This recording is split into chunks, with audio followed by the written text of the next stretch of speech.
Paz do Senhor, meus irmãos, nós estamos aqui para a gravação de mais uma videoaula do canal EBD em Estudo. Eu sou o professor Eduardo, estou aqui com o professor Salomão. Paz do Senhor.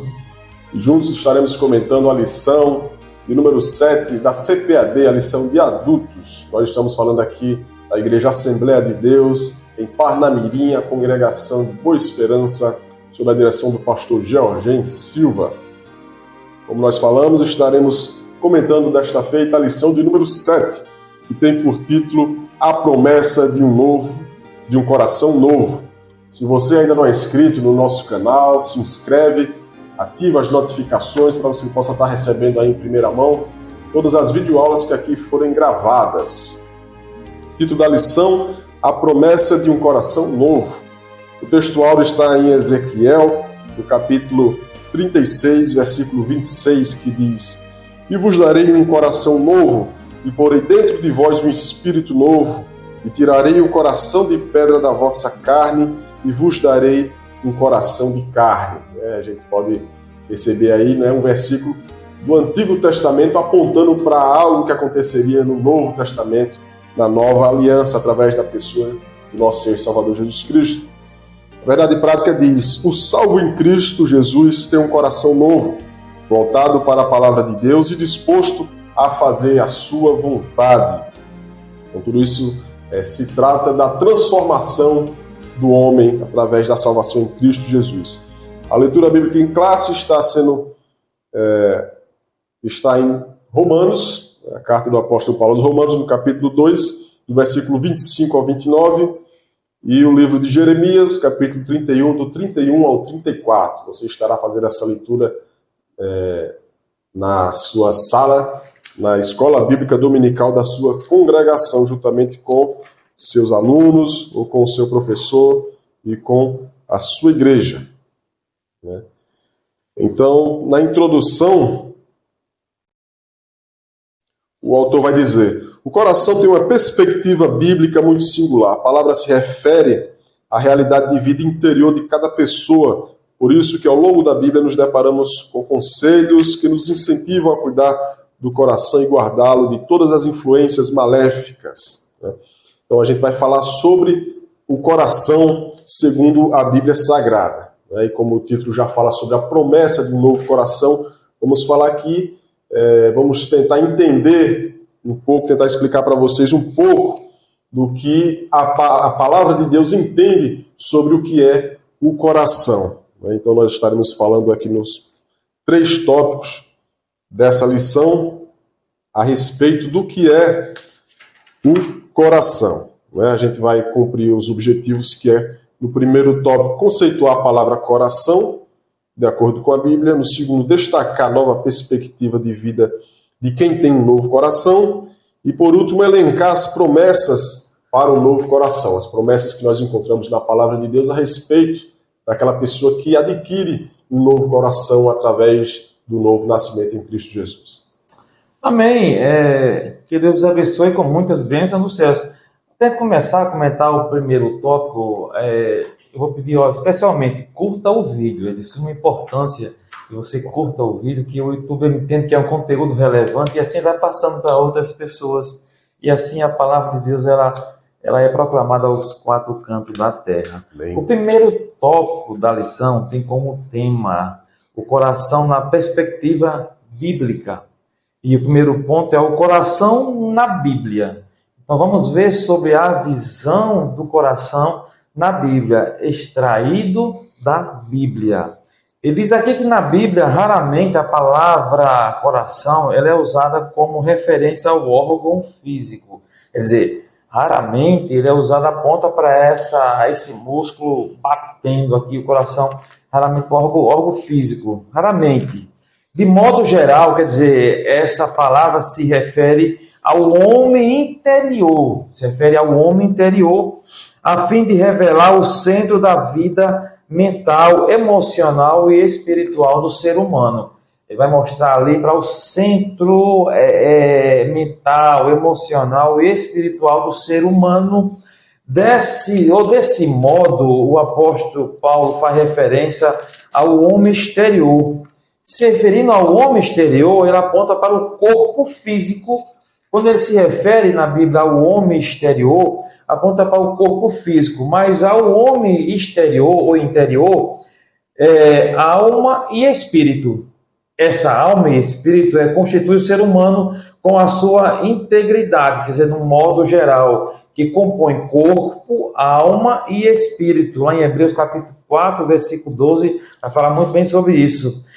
Para a dimensão desse homem interior, que a Bíblia aplica a palavra coração. Então, quando vê a palavra coração, ele aponta para esse homem interior, que envolve a alma e o espírito. Alma e espírito. Quer dizer, tudo o que faz parte da nossa alma e espírito, ele compõe o coração. Então, quando você vê na Bíblia falando sobre o coração, ou enganoso é o coração, ele está dentro da parte da alma e do espírito. Alguém pode dizer, não, mas a Bíblia diz que, na verdade, o espírito está pronto. Mas esse pronto só quer dizer quando a pessoa aceita Jesus como seu único suficiente na Salvador. A gente vai ver mais ou menos isso no segundo tópico e no terceiro tópico. Então, coração é tudo que faz parte da nossa alma e do espírito. Amém. No segundo subtópico, o autor vai falar sobre a circuncisão do coração. E aí é citado o texto bíblico que vai ser lido em sala de aula, onde o apóstolo Paulo fala aos Romanos, no capítulo 2, do versículo 25 ao 29. E o apóstolo Paulo vai falar sobre a circuncisão no coração. A gente sabe que a circuncisão foi uma aliança feita entre Deus e o povo de Israel, o povo judeu, e havia esse entendimento de que os judeus eram privilegiados porque faziam parte da família de Jesus Cristo. Jesus Cristo também sendo judeu, e todo judeu tinha essa marca exterior, essa marca externa, que era a circuncisão, que foi o pacto que foi feito entre Deus e o povo de Israel.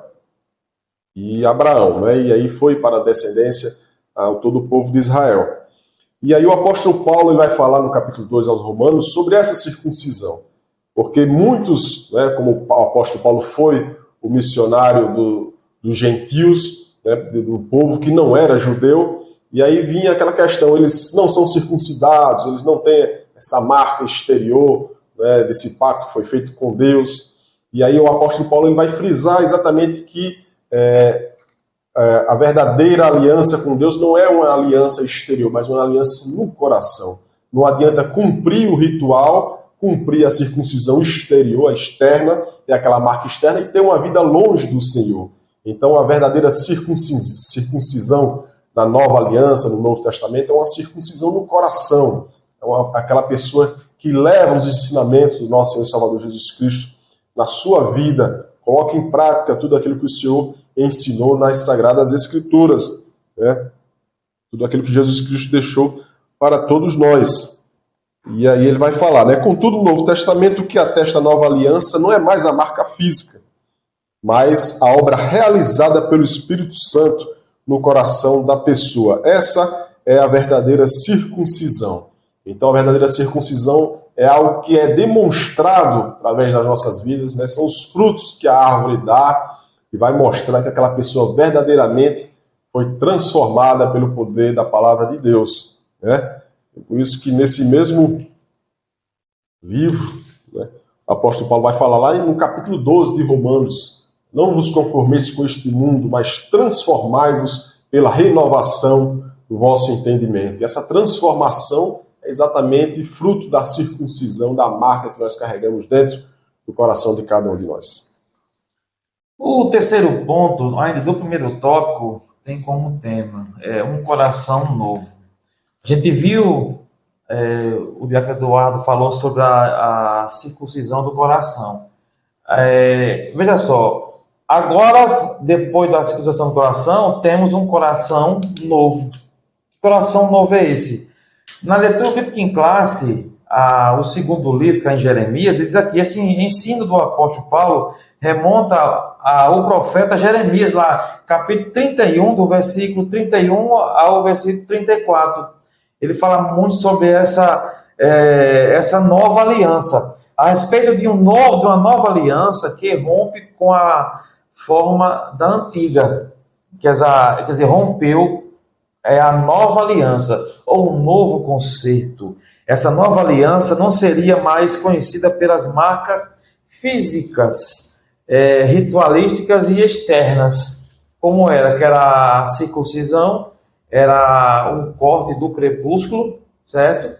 E esse corte simbolizava essa antiga aliança, antigo concerto com o povo israelita, com o povo de Deus. Mas a nova aliança, ela é diferente, não traz essas marcas físicas e ritualistas, mas teria a ver com o interior da pessoa, pois Deus escreveria a sua lei aonde? No coração. E coração quer dizer alma e espírito, certo? Então, seria posto no coração, quer dizer assim, poria a sua lei no interior da casa de Israel. Lá em Jeremias 31, versículo 33, diz assim: assim Deus daria um coração novo ao seu povo. Por isso o apóstolo Paulo faz referência a essa obra com a palavra espírito, em vez de letra. Então, quem vai fazer esse novo coração, quem vai transformar no novo coração é o Espírito Santo de Deus.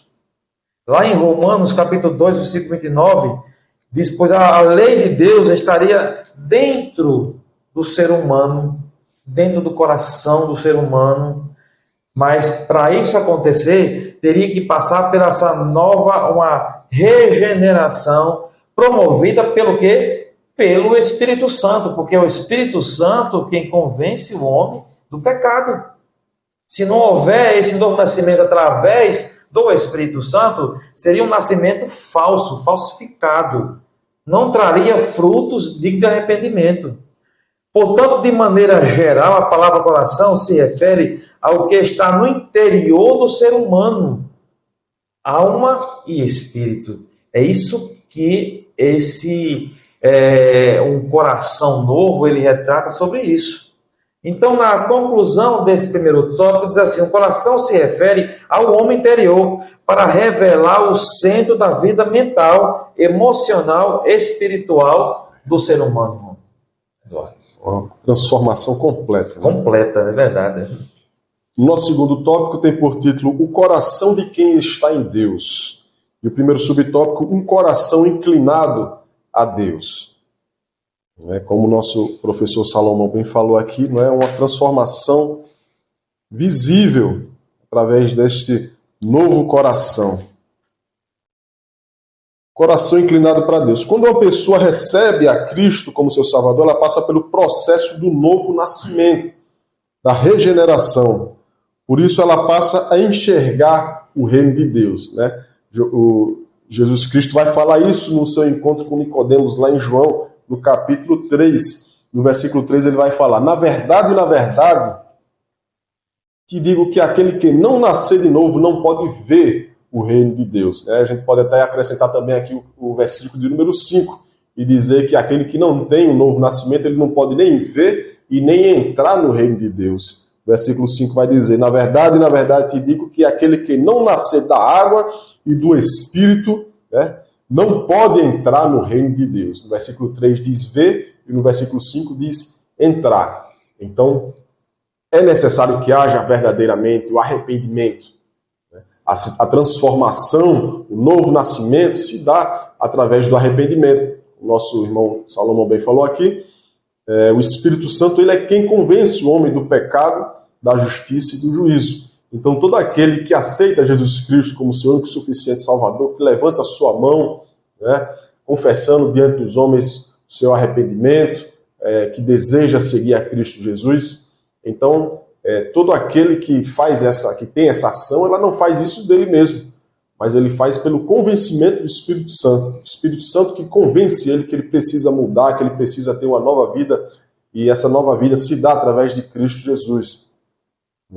E através do arrependimento, que Jesus Cristo bem ensina. Por isso que o arrependimento ele vai ser pregado antes do ministério de Jesus Cristo por João Batista, durante o ministério de Jesus Cristo pelo próprio Jesus Cristo, e depois, quando Jesus Cristo é assunto aos céus, quando o Espírito Santo desce ali no cenáculo em Atos 2, o Espírito Santo toma ali a Pedro e na sua primeira pregação ele prega o arrependimento.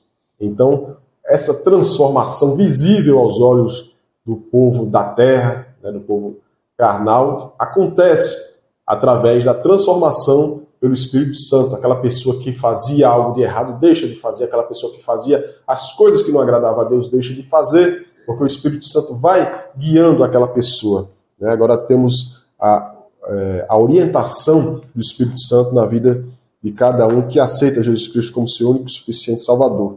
Então, o Espírito Santo sendo o nosso guia, nós temos o nosso coração inclinado para as coisas do Espírito Santo. E aí o autor também vai citar Romanos capítulo 8, versículo 5 e 6, que vai dizer: porque os que são segundo a carne inclinam-se para as coisas da carne, mas os que são segundo o Espírito, para as coisas do Espírito. Porque a inclinação da carne é a morte, mas a inclinação do Espírito é vida e paz. Né? Então, nós devemos nos inclinar para as coisas de Deus, para as coisas que estão que são segundo a vontade de Deus. Por isso que nós devemos sempre estar de acordo com a palavra de Deus, que foi o manual que deixou, através do próprio Espírito Santo, que orientou, que inspirou o homem a escrever as Sagradas Escrituras, que deixou para nós nos alimentarmos, aumentarmos a nossa fé, né, porque a fé vem pelo ouvir e ouvir a palavra de Deus. Então, tudo isso para que nós nos inclinemos cada vez mais para o nosso Deus. No segundo ponto, ainda do segundo tópico, diz assim: um coração consciente. Olha só, como o centro de vida interior do ser humano está no coração, e nesse coração, o coração é aonde a pessoa pensa, aonde a pessoa compreende e tem entendimento. Olha só, o coração faz planos e tem intenções. A pessoa crê com o coração. O coração é o lugar da sabedoria, discernimento, habilidades. O coração é o lugar de memória. O coração desempenha um papel de consciência. Então, as pessoas, às vezes, cometem algum erro e costumam culpar todo mundo, menos a si mesmo. Mas Deus nos deu o livre-arbítrio de escolha. Então, não adianta culpar fulano ou outra pessoa, não. A culpa é de nós mesmos. Então, um coração consciente, ele sabe o que ele está fazendo. Ele medita, ele pondera, avalia. O autor da lição, o pastor Rinaldo Renovato de Lima, ele dá um exemplo aqui que como fez Maria, mãe de Jesus, ao ouvir o que os pastores diziam acerca do menino, do seu filho. Diz assim, está lá em Lucas capítulo 2, versículo 18 ao 19, que diz assim: todos que a ouviram se maravilharam do que os pastores lhe diziam, mas Maria guardava todas essas coisas, conferindo-as em seu coração. Ela ficou calada, só escutando e conferindo em seu coração. Assim, quem recebe um coração novo, transformado pela nova natureza, a partir da palavra de Deus, tem a capacidade de guardar o seu coração. Quando ele fala guardar o seu coração, é guardar de todas as coisas mais que Deus não aprova.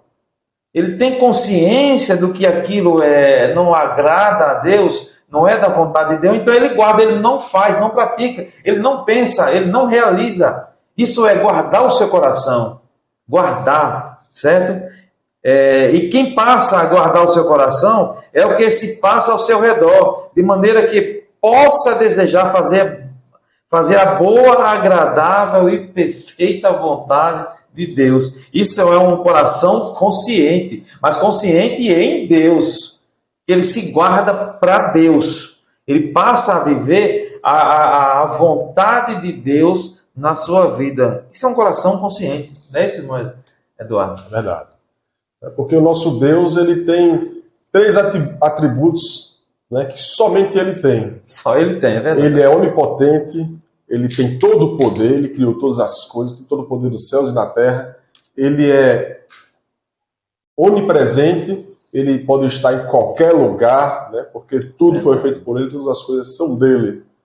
Né? E o terceiro atributo, Ele é onisciente, Ele sabe de todas as coisas. Ele sabe o íntimo e escondido no coração de cada um de nós. Ele fez, né? Nós somos feitura dele, como o apóstolo Paulo fala. Né? Então, nós somos a obra-prima dele. Ele sabe cada detalhe de cada um de nós. Ele sabe aquilo que estamos pensando, né? Mais íntimo do nosso coração. Por isso que o profeta Jeremias ele vai falar, no capítulo 20, versículo 12. Tu, pois, ó Senhor dos exércitos, que provas o justo e vês os pensamentos e o coração. Veja eu a tua vingança sobre eles, pois te descobri a minha causa. O Senhor, Ele sabe o que está no mais profundo do nosso coração, da nossa mente, né? Do nosso ser. Ele sabe todas as coisas, Ele vê o coração. É o local mais escondido da pessoa. Contudo, a Bíblia diz que Deus vê o coração. Muitas vezes nós nos surpreendemos até mesmo com nossas atitudes. Poxa, eu não sabia que eu poderia fazer isso, eu não sabia que eu era capaz de fazer isso. É uma situação de emergência assim, a adrenalina sobe e você toma uma atitude que você pensa, não sabia que eu tinha essa força, esse poder. Né? Mas Deus, Ele sabe até aquilo que nós não sabemos sobre nós mesmos. Ele sabe do que somos capazes, Ele sabe, né? E sabendo da nossa capacidade, é por isso que Ele quer usar cada um de nós, porque nós somos muito mais fortes do que imaginamos, do que pensamos na pessoa de Jesus Cristo, né? Porque através de Jesus Cristo, através do Espírito Santo na vida de cada um de nós, Deus quer usar a cada um de nós que nos dispomos a fazer a sua obra, a cumprir o chamado que Ele deixou para todos nós, o chamado principal da igreja, que é ir pregar o Evangelho a toda criatura. Deus, Ele usa e capacita a cada um de nós. Né? Ontem mesmo estava em um culto e o pastor pregou no momento em que ele era novo convertido e ele gostava muito de pregar em cultos ao ar livre. E certa feita ele estava juntamente com outro irmão, somente os dois, fazendo um culto ao ar livre, e uma pessoa chamou ele lá para fazer uma oração pelo seu marido. E esse irmão, né, ele era novo convertido, foi lá, e quando ele foi fazer essa oração por aquele homem que estava debilitado em uma cadeira de rodas, ele foi tomado por uma autoridade que o Espírito Santo concedeu a ele naquele momento. Né? Então a gente sabe que muitas vezes não vem de nós mesmos as coisas, né, que recebemos do Senhor, mas vem do próprio Senhor, do próprio Espírito Santo. E Ele quer usar sim aquele que se dispõe a fazer a sua obra. Tópico 3, né? Amém. Então, com isso concluímos o segundo tópico, não é esse, irmão Eduardo? Isso. E um coração novo e inclinado para Deus, consciente de sua vontade, e sabe que Deus conhece todas as coisas. Não tem como se esconder perante Deus, na frente de Deus, não tem como se esconder. O terceiro tópico tem como tema promessa para um coração. Gente, vamos ver agora a promessa que Deus tem para todos os corações que nasceram de novo, que se entregou para Deus. O primeiro ponto vai dizer um coração feliz. Às vezes procuramos as felicidades em qualquer lugar, menos na presença do Senhor. É ali aonde o homem e a mulher encontram felicidade. Quando um ser humano tem um coração, tem um novo coração, ou nasce de novo, como resultado da obra realizada por Deus, por meio do seu Espírito, a felicidade é uma realidade. Não é uma utopia, não é uma história, não é fictício, não passa amanhã, não, ela é uma realidade, e ela não é momentânea, ela dura. Em seu Sermão no Monte, quando a gente lê lá em Mateus capítulo 5, ele fala das bem-aventuranças, ali retrata a felicidade de um coração que anda com Deus. Bem-aventurados os mansos, bem-aventurados os humildes. E ele fala assim, o autor da lição, que no Sermão do Monte o Senhor Jesus traz uma lista de bem-aventuranças, isto é, um estado de felicidade para quem manifesta as virtudes do reino de Deus. Quer dizer, a nossa felicidade que a gente encontramos em Deus, ela é manifesta em nós e reflete o quê? O reino de Deus, para que as pessoas possam ver essa felicidade. Ela não é encontrada numa festa que acaba de madrugada e pela manhã só tem dor de cabeça. Não, ela permanece, mostra o reino de Deus. Ele diz aqui, lá em Provérbios, lemos que um coração alegre serve de bom remédio, mas o espírito abatido vira e seca os ossos. Olha só, ao contrário de infelicidade, de um coração que não é feliz. Ali em Provérbios 17, 22, fala muito bem sobre isso. Como consequência dessa felicidade, a alegria se instala no coração. Hoje sabemos, pela ciência, que a alegria no coração, isto é, no interior, ela produz reações químicas que contribuem para o equilíbrio e a manutenção da saúde humana. Já é comprovado pela ciência. Quer dizer, a felicidade, um coração feliz, ela contribui para a saúde do corpo humano. Faz bem à saúde. A pessoa que procura a presença de Deus no seu dia a dia tem a alegria do Senhor e que é a nossa força. Então, quem procura o Senhor, quem anda na presença do Senhor, ele encontra essa felicidade em meio às tribulações, em meio às perseguições da vida. Então, isso só é uma promessa para quem entrega o seu coração a Deus. Ele tem um coração feliz. Glória a Deus. E o segundo subtópico fala um coração cheio de amor, né? E isso é bem relatado por nosso Senhor e Salvador Jesus Cristo, quando os mestres da lei vão questionar ele, né, sobre qual é o maior de todos os mandamentos. Jesus Cristo vai falar que o maior de todos os mandamentos é o primeiro mandamento, né? Amar a Deus acima de todas as coisas, amar a Deus com toda a tua força, com todo o teu pensamento, né? E o segundo, Jesus Cristo já falou um preceito bíblico, não foi um dos mandamentos, dos 10 mandamentos, né? Mas ele citou um dos 613 preceitos bíblicos que está nos livros da lei, do Deuteronômio, né, do livro de Levíticos, e ele vai falar, é amar ao próximo como a si mesmo.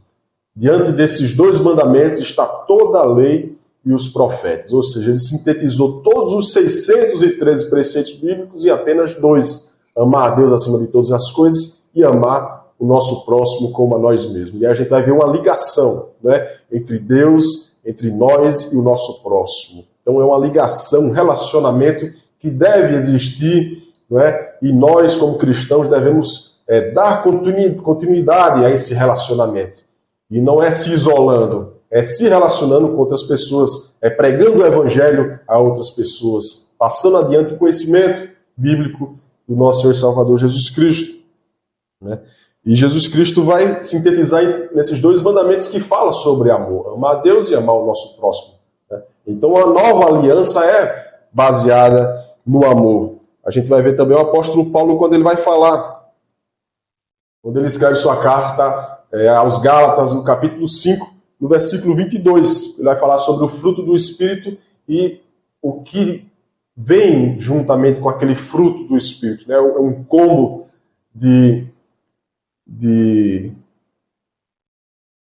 de promessas através desse fruto do Espírito, que a pessoa que aceita, que tem o Espírito Santo dentro dela, é gerado dentro dela, né?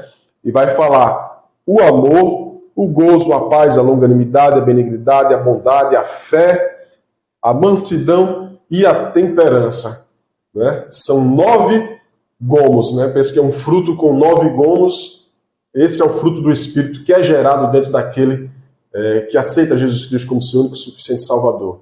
E aí no processo de santificação, esse fruto vai ficando cada vez mais aparente, né? A gente sabe que uma árvore que dá seu fruto, ele vai florescendo ali, vai se tornando um fruto, vai crescendo até cada vez mais ficar visível, Então, da mesma forma, é o fruto do Espírito que é gerado dentro de cada um de nós. Mas ele é bem feliz aqui, né, porque foi inspiração do Espírito Santo de Deus, em colocar o primeiro fruto sendo o amor. Então, o amor ele vai sendo gerado dentro de nós. Vai sendo gerado, vai crescendo, vai sendo cada vez mais visível na vida de cada um de nós. Então, é por isso que uma das promessas para o coração é um coração cheio de amor. Amém. A gente está vendo sobre a promessa para o coração. A gente viu um coração feliz, vimos um coração cheio de amor, que o irmão Eduardo falou sobre a essência. O amor é a essência de tudo. Você tira o amor, acabou a vida. É a essência da vida, é o amor. E o terceiro ponto vai falar sobre o penhor do Espírito no coração.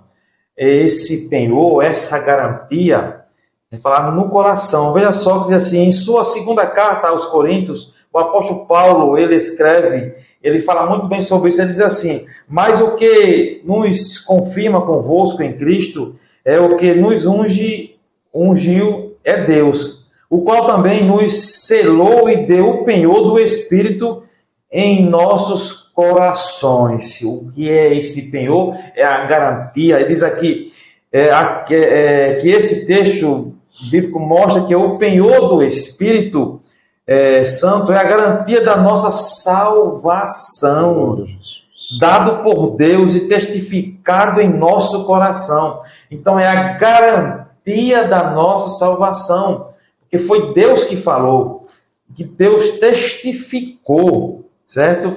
Além dessa garantia, o penhor do Espírito Santo também é chamado de penhor da nossa herança, é a nossa herança, é garantia de vitória para a igreja do Senhor Jesus. Tanto é o penhor da nossa salvação, ou a garantia da nossa salvação, como também é para a igreja do Senhor Jesus Cristo. A igreja já predestinada para a salvação, para alcançar a vida eterna, no qual a Bíblia diz que as portas do inferno não vão prevalecer contra ela jamais. Amém. Então, portanto, o Espírito Santo é a maior garantia de que Deus cumprirá integralmente todas as promessas feitas à sua igreja.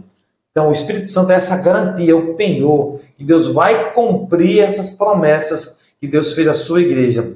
Basta só que você esteja incluso nessa igreja, na noiva do Cordeiro, na noiva santa, que um dia ele vem buscar. Não sabemos a hora. Pode ser hoje ainda a volta do rei, mas ele vem buscar a sua igreja. E para concluir esse terceiro tópico da lição, Deus tem promessa de um coração novo, feliz, cheio do amor que é derramado pelo Espírito Santo em nossa vida. Então, o Espírito Santo é que derrama este amor em nossas vidas. É o Espírito Santo a nossa garantia, o nosso penhor de salvação. Basta que você aceita Ele como seu único e suficiente Salvador, irmão. Amém. E concluindo, nessa lição nós estudamos a promessa de um novo coração, de um coração novo para a igreja, para todo aquele que aceita Jesus Cristo como seu único e suficiente Salvador, para todo aquele que tem um novo nascimento em Cristo Jesus. Jesus Cristo fala bem isso lá em João 3, quando fala com Nicodemos sobre o novo nascimento, aquele que nascer da água e do Espírito, aquele que nascer de novo. Nicodemos ele não entende porque ele estava com o seu coração, seus olhos voltados para as coisas terrenas, para as coisas dessa terra. Ele vai falar, e pode um homem sendo velho nascer de novo, tornar voltar a entrar no ventre da sua mãe? E Jesus Cristo vai e fala, se eu falo das coisas da terra e você não está entendendo, que se falasse das coisas celestiais, das coisas espirituais. É verdade. E ele era mestre em Israel e não sabia dessas coisas. E Jesus Cristo estava falando não do novo nascimento terreno, carnal, mas um novo nascimento no coração. Um novo coração. Mais uma vez citando Romanos capítulo 12, o versículo 2.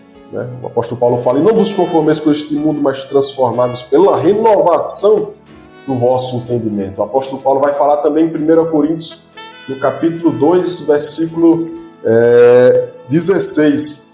Vai falar, mas nós temos a mente de Cristo.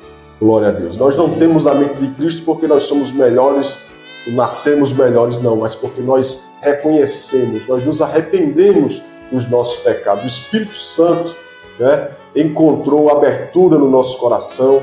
O nosso professor Salomão falou bem aqui, né? Todo aquele que abre o seu coração para Deus, entrega o seu coração para Deus. No momento que nós fazemos isso, o Espírito Santo nos convence do pecado, da justiça e do juízo. O Espírito Santo passa a ser o nosso guia, o nosso orientador nessa terra, né? E aí então nós passamos a ter a mente de Cristo, porque o Cristo, né, também sendo Deus, o Espírito Santo também é Deus, o Pai também é Deus, e eles compõem a Santíssima Trindade, né? Então o Espírito Santo nos orientando, passamos a ter a mente de Cristo, porque ele passa a ser o nosso guia, o nosso orientador. O Espírito Santo foi a promessa, o penhor, como foi falado aqui no tópico, no tópico 2 pelo professor Salomão, né? O Espírito Santo foi deixado conosco como penhor, a promessa de que Jesus Cristo voltaria e nos levaria de volta, nos levaria para morar com ele no céu, né? Como ele fala lá em João capítulo 14, não se turbe o vosso coração, crede em Deus, crede também em mim. Na casa do meu Pai há muitas moradas, se não fosse assim eu vos teria dito, vou preparar-vos lugar. Glória a Deus. E nós estamos aguardando, ansiosos por essa volta de Jesus Cristo para nos levar para a nossa nova morada, né, na Jerusalém celestial. Mas só irá morar nesta nova morada aqueles que tiverem reconhecido a sua dependência do Senhor, reconhecido o seu pecado, arrependeu-se dos seus pecados e assim adquiriu um novo coração. O Espírito Santo passou a ser o seu guia aqui na terra. Estes terão direito a esta nova morada que Jesus Cristo nos prometeu. Então que você possa, amigo ouvinte, que ainda não aceitou a Jesus Cristo como seu único e suficiente Salvador, reconhecer, né, que você necessita de uma transformação, que você necessita de um novo coração, e assim o Espírito Santo ele vai transformar a sua vida, vai renovar a sua mente, o seu entendimento, vai te dar um novo coração e você vai ter uma nova mente, a mente de Cristo Jesus na sua vida. Que Deus abençoe. Irmão Salomão, quer falar mais alguma coisa? Amém. Que Deus abençoe com muitas bênçãos dos céus. Já vos espero, vos chamo, vos convoco para a próxima aula, se assim Deus permitir. Que Deus abençoe a todos com muitas bênçãos dos céus. Amém. Deus abençoe a todos.